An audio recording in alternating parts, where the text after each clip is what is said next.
मुझे बताइए, आज जब बजट जो है वो कुर्सी बचाओ, साथी पटाओ और बदला लेते जाओ बजट बन गया है, तो ऐसे में सरकार को सच का आईना तो दिखाना पड़ेगा। मीटिंग में जाने से क्या फायदा? बजट आ चुका है, जिस बजट में जो कुछ करना था इन्होंने कर दिया है। मैं तो सिर्फ इतना कहना चाहूँगा, मैंने ऐसी सरकार नहीं देखी। कोई सरकार का धर्म नहीं है, सरकार सिर्फ अपनी सरकार को बचाने के लिए डिस्क्रिमिनेशन कर रही है। वहाँ नीति आयोग में जाके कोई फायदा नहीं। मेरा मानना है कि इस चीज़ का वो गैर शासित जो बीजेपी रूल स्टेट है उनके साथ कहीं ना कहीं अन्याय तो हो ही रहा है।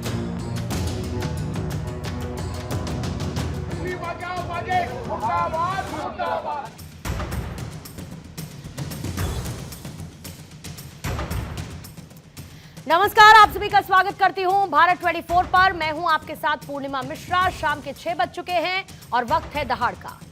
प्रधानमंत्री नरेंद्र मोदी के खिलाफ विपक्ष ने इंडिया गठबंधन बनाया, मोर्चाबंदी की और साथ ही धूमधाम से इसका आगाज किया।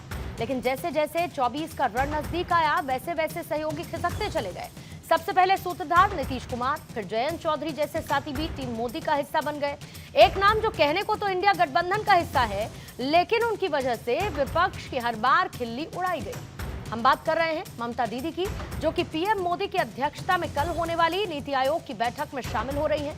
और इतना ही नहीं, विपक्षी खेमे से एक और मुख्यमंत्री यानी कि झारखंड के मुखिया हेमंत सोरेन भी इस बैठक में जा रहे हैं।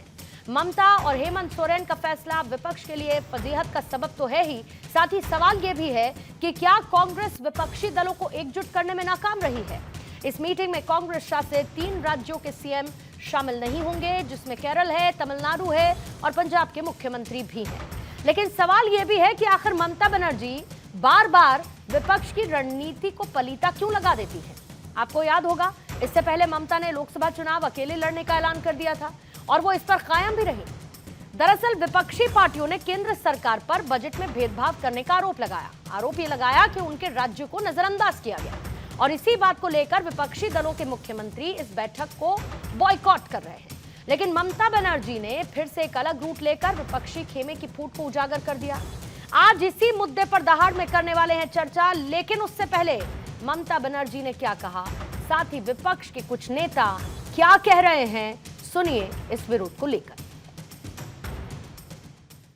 কিন্তু এদের যে আচরণ, তারপরে আমাদের স্পিচ পাঠাতে বলেছিল 7 দিন আগে, রিটেন স্পিচ, তারপরে বাজেট হয়েছে।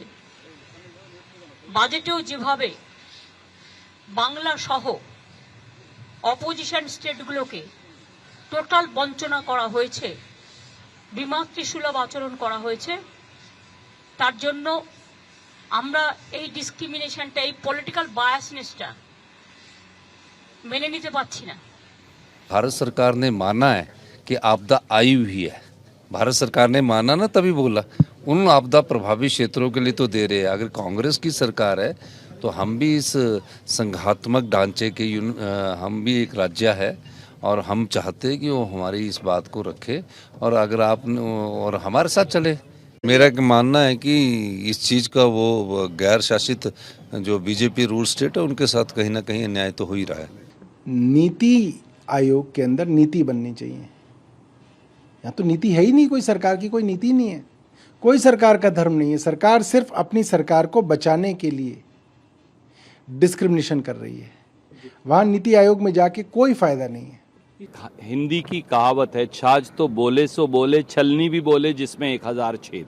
इसलिए मुझे बताइए, आज जब बजट जो है वो कुर्सी बचाओ, साथी पटाओ और बदला लेते जाओ बजट बन गया है, तो ऐसे में सरकार को सच का आईना तो दिखाना पड़ेगा। भाजपा की एक ही नीति है, वो है विध्वंस नीति, सब कुछ तोड़ देना। उस विध्वंस नीति के खिलाफ सारा विपक्ष इकट्ठा खड़ा है, परंतु हर पार्टी कौन से मीटिंग में वो जाएंगे या नहीं जाएंगे, इसके लिए वो स्वतंत्र हैं। मीटिंग में जाने से क्या फायदा?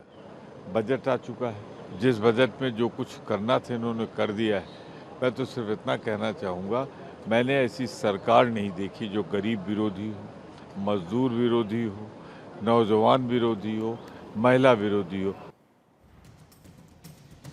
तो आइए सबसे पहले दहाड़ में कुछ सवालों का जिक्र कर लेते हैं और उसके बाद मेहमानों से आपका तारुफ करवाऊंगी। पहला सवाल आज जिस पर रहेगी दहाड़ में चर्चा वो ये कि बार बार विपक्ष की फजीहत क्यों करवाती हैं ममता बनर्जी।